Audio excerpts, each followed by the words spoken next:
Classes. तो इस video में हम बात कर लेंगे अध्याय 1 भौतिक विज्ञान कक्षा 10 प्रकाश का परावर्तन एवं अपवर्तन। ध्यान से समझिए और पढ़िए। प्रकाश का परावर्तन एवं अपवर्तन। तो अध्याय 1 ही है, भौतिक विज्ञान है। चैनल में नए हो बच्चों तो चैनल को सब्सक्राइब जरूर से करना और लाइक करना, अपने दोस्तों के साथ शेयर करना। तो मैं भाई और आप देख रहे हैं अभी क्लासेस। तो वीडियो को शुरू करते हैं। चलिए, अध्याय 1 है प्रकाश का परावर्तन और अपवर्तन। पहले प्रकाश है, प्रकाश जानेंगे किसे कहते हैं, प्रकाश के प्रकार के माध्यम जानेंगे। देखिए प्रश्न है कि प्रकाश किसे कहते हैं। तो प्रकाश किसे कहते हैं, तो प्रकाश वह माध्यम है जिसकी सहायता से हम वस्तुओं को देख पाते हैं।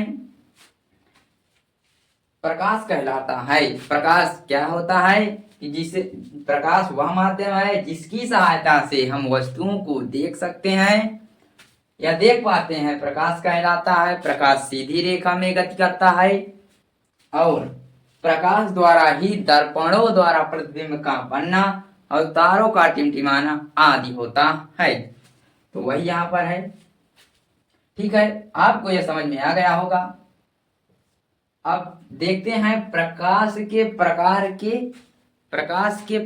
के माध्यम। प्रकाश के प्रकार के माध्यम।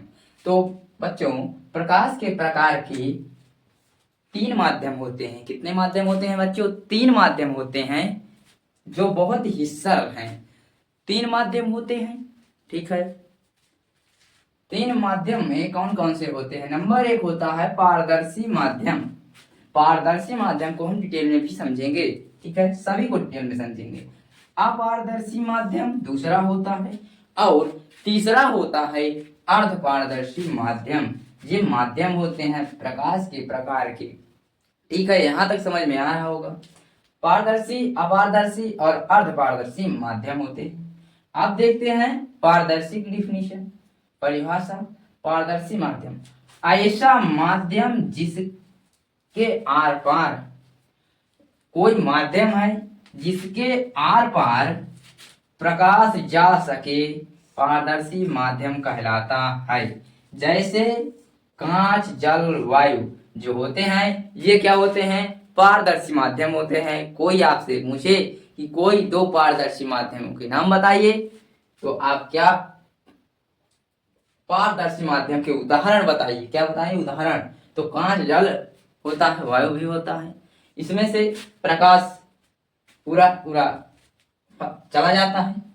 ठीक है, और अब इसको देख लेते हैं। हम बता दे रहे हैं, आप लोग नोट कर लीजिए।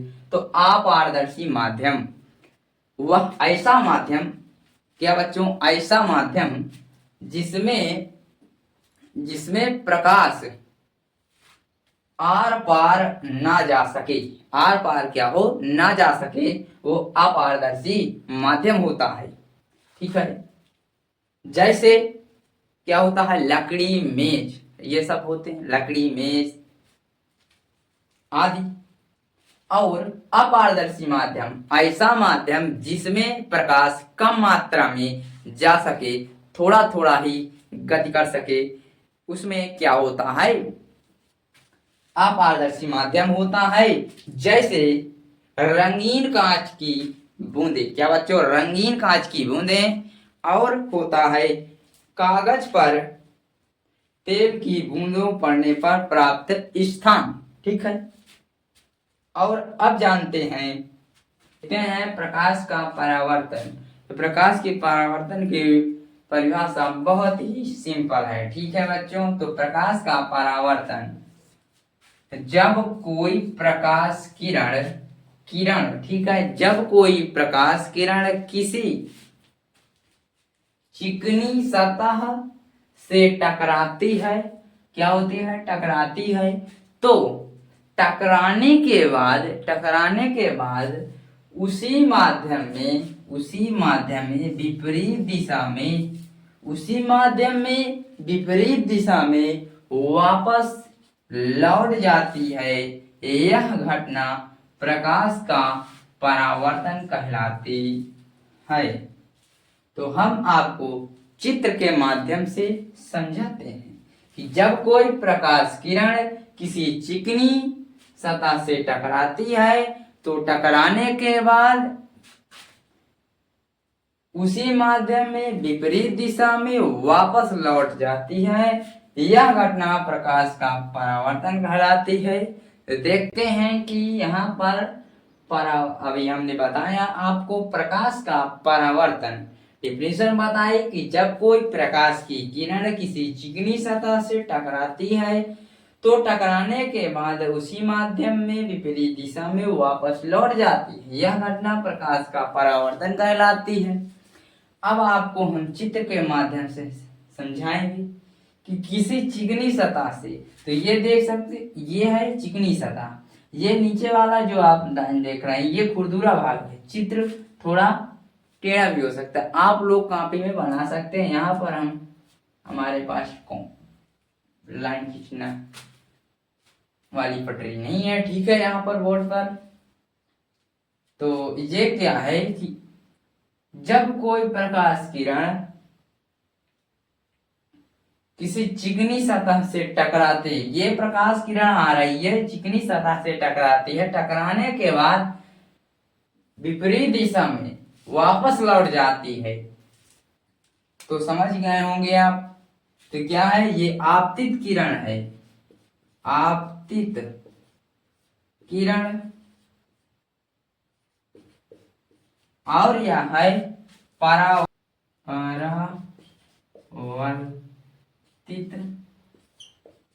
किरण, ठीक है। और यह चिकनी या पॉलिस्टर सतह है, चिकनी सतह है, खुरदुरा भाग, और ये है आपका आपतन, क्या है, आपतन बिंदु है। क्या है बच्चों, आपतन बिंदु है। तो यहां तक समझ में आ गया होगा चित्र भी आप लोगों को। तो प्रकाश के परावर्तन के दो नियम हैं, उन्हें भी हम इसी वीडियो में बताएंगे और जानेंगे, ठीक है बच्चों। पहला नियम क्या कहता है, प्रकाश के परावर्तन के क्या हम नियम है, दो नियम है बच्चों। तो दो नियम यहाँ पर डिस्कस करने वाले हैं, ठीक है। और अभी हमने प्रकाश के परावर्तन नियम बताया ही, और ये पहला नियम होगा बताने वाले हैं, ठीक है। तो देखिए पहला नियम क्या कहता है, आपतित किरण, परावर्तित किरण तथा आपतन बिंदु पर डाला गया अभिलंब तीनों एक ही पृष्ठ पर होते हैं। अब चलिए चित्र द्वारा समझने की कोशिश करिए, ठीक है।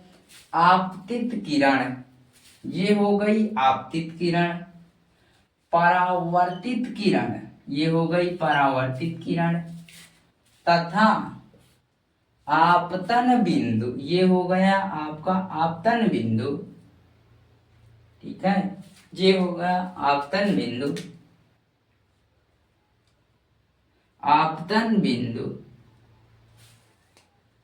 आपतन बिंदु पर डाला गया अभिलंब, ये है अभिलंब, इसमें डाला गया अभिलंब, पर डाला गया अभिलंब तीनों एक ही पृष्ठ पर होते हैं। समझ में आया हो कि आपतित किरण, परावर्तित किरण तथा आपतन बिंदु पर डाला गया अभिलंब तीनों एक ही पृष्ठ में होते हैं। ये होता है खुरदुरा भाग बच्चों, और ये चिकनी सतह होती है, ठीक है। यह समझ में आ गया होगा बच्चों। दूसरा नियम देख, दूसरा नियम बहुत ही सिंपल है, पिछले वाले नियम के ही जैसे है, ठीक है।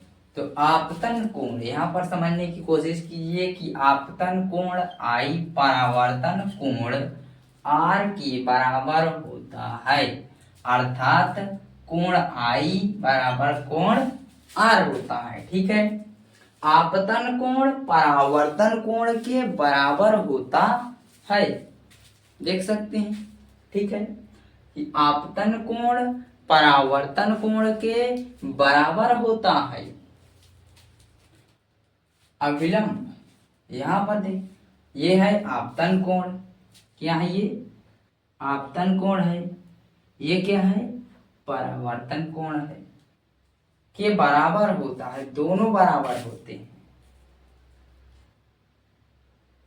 दोनों क्या होते हैं बराबर होते हैं, ठीक है, दोनों बराबर होते हैं।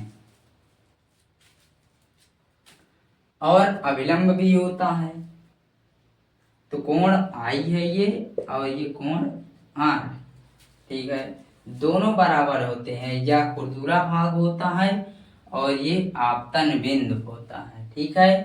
तो यहाँ तक भी आपको समझ में आ गया होगा बच्चों। चैनल को सब्सक्राइब जरूर करना बच्चों। इस वीडियो में इतना ही, मिलते हैं नेक्स्ट वीडियो में, तब तक के लिए